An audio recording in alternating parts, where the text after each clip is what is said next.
Caretaker government, চাইলো আওয়ামী লীগ, আন্দোলন করলো আওয়ামী লীগ, 173 দিন হরতাল করলো, বহু মানুষ মারলো, বেগম জিয়া কিন্তু সবশেষে গিয়ে মেনে নিলেন, তাই না?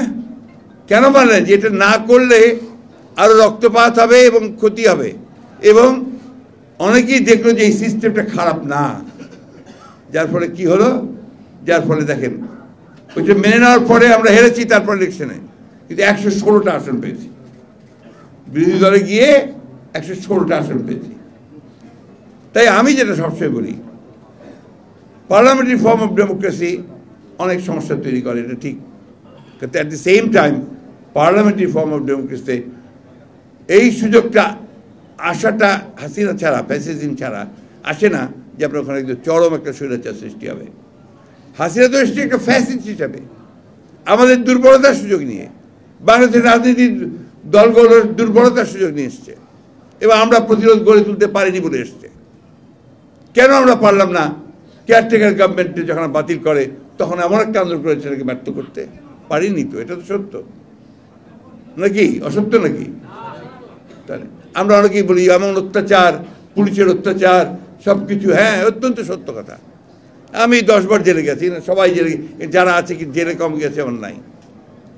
পেশাজীবীরা আপনারা বঞ্চিত হয়েছেন, বৈষম্য হয়েছে, আমরা তো প্রতিরোধ করে তুলতে পারিনি সেইভাবে।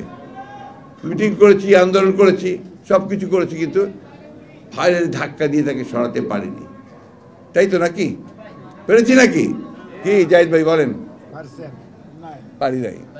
শেষ মুহূর্তে এই ছেলেরা, এটা স্বীকার করতেই হবে আমাদের, যে তারা কিন্তু ফাইনাল গোলটা তারা দিয়েছে, ঠিক কিনা বলেন? তো এটাকে আমরা অনেকে অস্বীকার করতে চাই, but that's not the truth. এই থেকে মেনে নিয়ে কিন্তু আমাদের সামনের দিকে যেতে হবে। ভাই বলেছেন যে আমরা সংস্কারের কথা আগে বলিনি, সংস্কার আমরা 2 বছর ধরে কাজ করেছি, আমরা সমস্ত রাজনৈতিক দলগুলোর সঙ্গে কথা বলেছি, ওনার সঙ্গে কথা বলেছি আমাদের যারা দায়িত্ব ছিলেন তারা, ঠিক কিনা বলেন? হ্যাঁ, কথা বলেই আমরা 31 দফা তৈরি করেছি।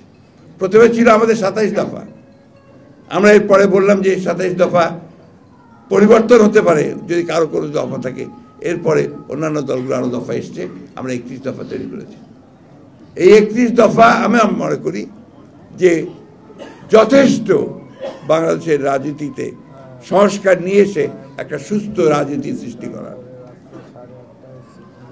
কিন্তু এই যে আপনার দুরাত্মার তো ছলের অভাব নেই, আওয়ামী লীগ তো অস্বীকার করেই গেছে, এখন যারা নতুন আসছেন তাদের কাছে নতুন নতুন কথা শুনছি।